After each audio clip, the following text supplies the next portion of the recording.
Seja bem-vindo de regresso à Comissão Executiva. Hoje estamos a analisar o desemprego em Portugal. Pedro Borges Lemos, e há pouco falava da precariedade laboral. A verdade é que a dose da austeridade, se calhar, foi demasiada nestes últimos anos. Eu tenho sustentado nos últimos tempos que o pendor excessivamente neoliberal que se tem vivido, não só em Portugal, mas na Europa, tem provocado, não é só uma depressão ao nível psicológico das pessoas. É, de facto, uma tendência que é perigosa neste momento para o rumo da Europa. Eu defendo que existe um modelo que está falido. Existe um modelo que já não funciona. Modelo político, modelo económico, modelo financeiro europeu está em agonia. E, portanto, inevitavelmente aqui, ou há o tomar de consciência de determinados pontos que são frágeis, que são vulneráveis na política e na ideologia, ou então realmente vamos cair num caminho muito perigoso na Europa. E nós verificamos o que se está a passar na Grécia é um sinal disso, mas não é só na Grécia. Nós verificamos que temos, ou começamos a ter, determinadas tendências de forças políticas extremistas na Europa. E isso é, de facto, grave e é digno de nota e de reflexão. E aquilo que eu vejo, agora voltando a Portugal, é que os políticos não estão minimamente preocupados com isso e, sobretudo, aqueles que integram o arco da governação. Estão preocupados muito mais com os seus interesses, com os interesses da máquina e menos com os interesses das pessoas. E nós, quando começamos, de alguma forma, a afastar-nos do interesse da pessoa, acabamos por, inevitavelmente, entrar num curso que até pode ser irreversível e muito perigoso. Portanto, eu acho que aqui era necessário refletir sobre isto. E, voltando à crise económica, este pendor excessivamente neoliberal, esta tendência criada de castigar constantemente os mais desfavorecidos, não é um bom caminho. É evidente que o governo aqui vem-se defender com a Troika e com o período de ajustamento, dizendo que era inevitável que assim acontecesse. Mas, de alguma forma... E agora a querer descolar-se da Grécia. E agora a querer descolar-se da Grécia, mas de alguma forma está aqui a ser o peão das nicas da Alemanha, que eu também não posso de maneira nenhuma concordar. Quer dizer, é evidente que o país chegou em 2011 a um ponto de ruptura, à bancarrota. Eu aí tenho que concordar, efetivamente, com aqueles que defendem que medidas drásticas tinham que ser tomadas. E não foi a primeira vez que isso aconteceu em Portugal. Inclusivamente, muitos anos antes, há cerca de 30 anos, a situação ainda era mais grave do que aquela que se verificou em 2011. E a situação conseguiu resolver-se. Mas o que eu acho é que, neste momento, a mentalidade é diferente. A mentalidade é diferente e há aqui um descuido muito grande pelos mais fracos, pelos mais desfavorecidos, que tem de uma vez por todas que ser alterado. Quer dizer, o curso das coisas tem que ser alterado, porque senão nós podemos eventualmente chegar a uma situação como a Grécia, que eu penso que não tem interesse absolutamente nenhum para Portugal. E temos na Grécia um governo que eu chamo Benetton, porque vai desde a extrema-esquerda à extrema-direita. Portanto, quer dizer, engloba todas as cores. Porque isto de dizer que o Syriza é um partido de extrema-esquerda também tem que se lhe diga, não é? E nós verificamos agora que já há inclusivamente pessoas do próprio partido com opiniões contrárias relativamente ao referendo, contraditórias, digo. Portanto, quer dizer, aqui também temos que ver as coisas em termos de estratégia e definição de estratégias para os países e acho que estamos num período crucial para que isso aconteça. Fico. Pessoalmente, eu acho que o Estado não está cá para fazer negócios, não está cá para se intrometer na nossa economia, está cá para regular, está cá para criar condições e está cá, obviamente, para sustentar, de uma certa forma, o Estado Social. Só que o nosso Estado Social tem que estar dimensionado de acordo com a nossa capacidade económica de criar riqueza. Porque muitas vezes o nosso problema não é que o nosso Estado social seja excessivo ou que o Estado seja demasiadamente pesado, mesmo comparativamente a outros países europeus. O problema é que nós não criamos a riqueza suficiente para sustentar quer o Estado social, quer o Estado no sentido lato. Daí eu acho que o governo, o atual, o futuro, vai ter que continuar na linha das reformas. E a reforma de Estado é extremamente urgente para ser concluída, que não foi feita.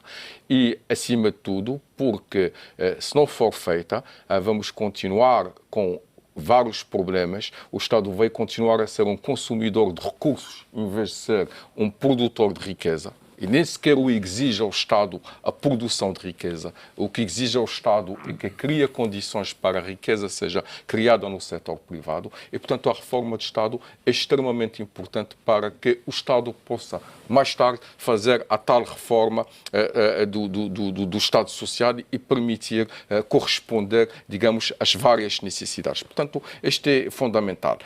Por outro lado, é preciso que a política económica seja orientada para onde há emprego. Neste momento, a União Europeia está a falar do emprego digital ou da empregabilidade digital, onde se prevê, à escala europeia, a criação nos próximos 5 anos, qualquer coisa como 3,8 milhões de empregos novos. Em Portugal apenas estamos a falar de um potencial de 15 mil. Eu acho que nós podemos formar pessoas para ocupar estes 15 mil postos de trabalho que são necessários uma procura real, como também preparar pessoas para poderem ocupar estes lugares, quer através da formação profissional, quer através da formação universitária, ocupar estes lugares lá fora. Outro dia até houve um CEO de uma empresa na área das tecnologias de informação que lançou o desafio de alguém lhe arranjar naquele momento 15 especialistas na área da segurança informática. Não há. E por isso, eu acho que há ali um espaço onde nós podemos, enfim, desenvolver um cluster que permite criar emprego e logo criar condições para também aliviar um pouco os encargos do próprio sistema de segurança social. Outros clusters que me parecem que estão muito interessantes, o turismo, penso que será objeto de um debate futuro, onde Portugal pode ainda se reafirmar com uma força e de criação de empregos, embora o emprego no turismo muitas vezes é precário, portanto tem um efeito sazonal e até curiosamente agora nos meses de verão, que são meses atípicos, vamos muito provavelmente assistir a uma diminuição temporária de desemprego que vai ser mais uma vez, infelizmente, utilizada para fins eleitorais e uns vão dizer nós criamos emprego, outros dizem não, aqueles empregos não são viáveis e, portanto, vamos continuar neste jogo a jogo. Há outras áreas que me parecem fundamentais. A área da agricultura, da indústria agroalimentar. Portugal é dependente do exterior em relação ao seu consumo de produtos alimentares. Nos tempos que correm, na conjuntura atual, é uma situação extremamente perigosa. Hoje, felizmente ou infelizmente, a cotação dos produtos alimentares tem vindo a subir. Criaram-se condições para o regresso à terra, para o regresso à transformação dos produtos agrícolas. Eu acho que aqui há um espaço enorme para desenvolver novas tecnologias, para pôr mais jovens a trabalhar a terra, a produzir, a transformar, a exportar. Eu acho que aqui também podemos empregar imensas pessoas, sobretudo aqueles desempregados de longa duração, cuja facilidade de adaptação a estas áreas de atividade podem ser extremamente interessantes. A própria logística e os serviços, felizmente estamos a ver que o Porto de Sines hoje já está a ganhar uma nova dimensão. Estamos progressivamente a nos tornar, ainda não somos a porta da Europa sobre o mundo, mas já somos uma janela. Eu acho que nós podemos trabalhar mais para fazer com que as mercadorias tenham uma passagem obrigatória, ou pelo menos uma parte substancial, via Portugal. Se nós podemos acrescentar valor, melhor ainda. Este posicionamento na cadeia de valor também, que é extremamente importante. É preciso ir para os sítios onde nós podemos criar mais riqueza. E toda a gente vai beneficiar. Vão beneficiar os trabalhadores, vai beneficiar o Estado, vamos ter uma segurança social mais equilibrada, vamos ter menos subsídios de desemprego a pagar e de uma forma sustentada e estrutural. Porque, no fundo, e como se falou aqui há pouco, estamos sempre nas flutuações. Às vezes sobe, às vezes desce. Quer dizer que não temos uma política clara, estável e transversal. E, por isso, é preciso uma política voluntarista que olha para o longo prazo, sem esquecer, digamos, as questões que são essenciais e que são prévias, nomeadamente este tema da reforma do Estado, que é importante. Miguel, desafios para o próximo governo ao nível do desemprego e das políticas de emprego? Deixe-me só antes, porque há pouco dei exemplos de pessoas que eu acho que afirmaram o país fora, essencialmente políticos, e não queria deixar a ideia de que são apenas políticos, porque nós temos muita gente na área da medicina, da engenharia, da investigação, da economia, da gestão. Olha, o Horta Osório no Lloyds, o atual presidente do Novo Banco que veio também de fora, muitas outras pessoas, outras menos conhecidas publicamente, que afirmam a projeção do país fora.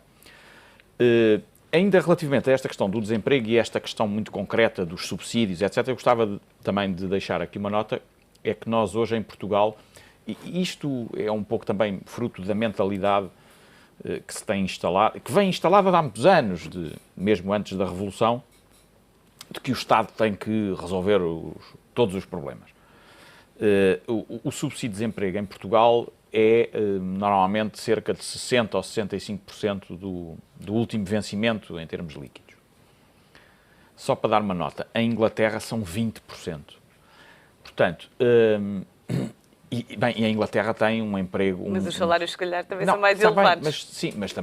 Mas também o nível de vida é maior. Portanto, isso aí é tudo... Temos que ver sempre tudo proporcional.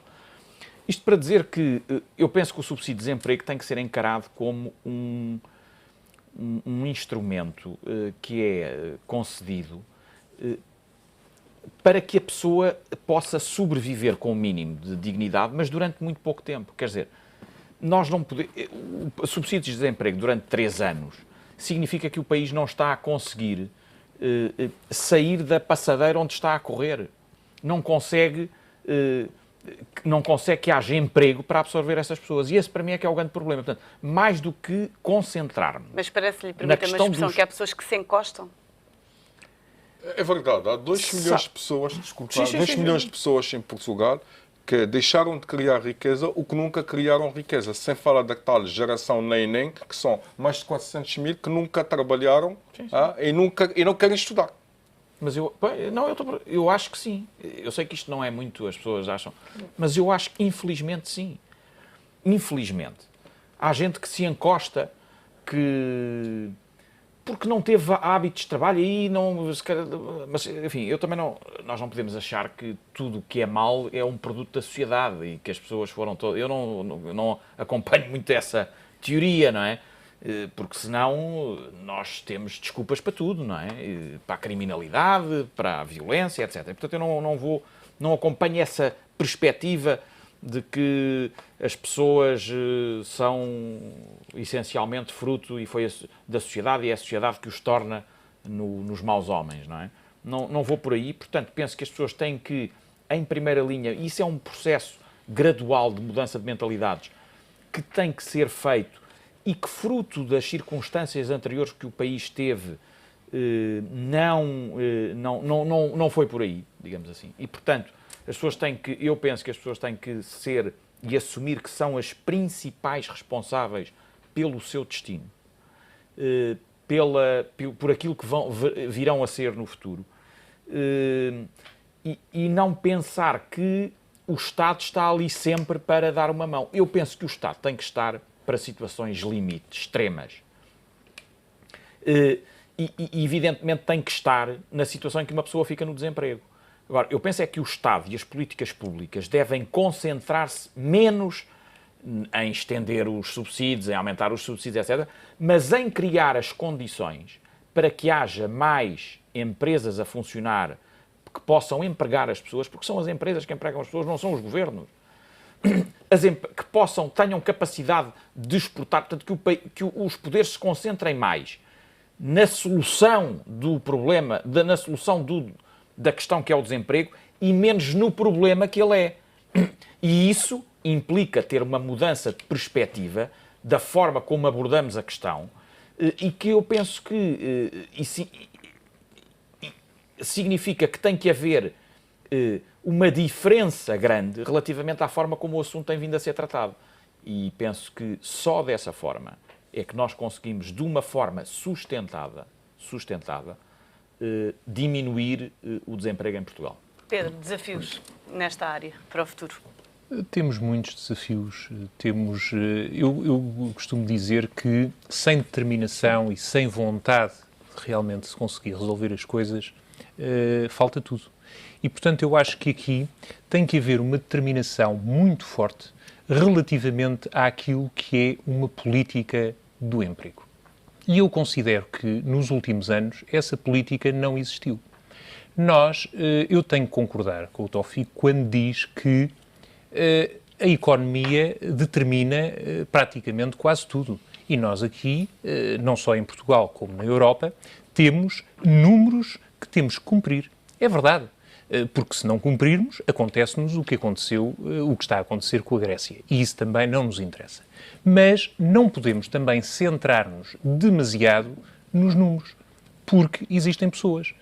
E, portanto, eu acho que tem que haver aqui uma combinação ajustada e ponderada dos números com as pessoas.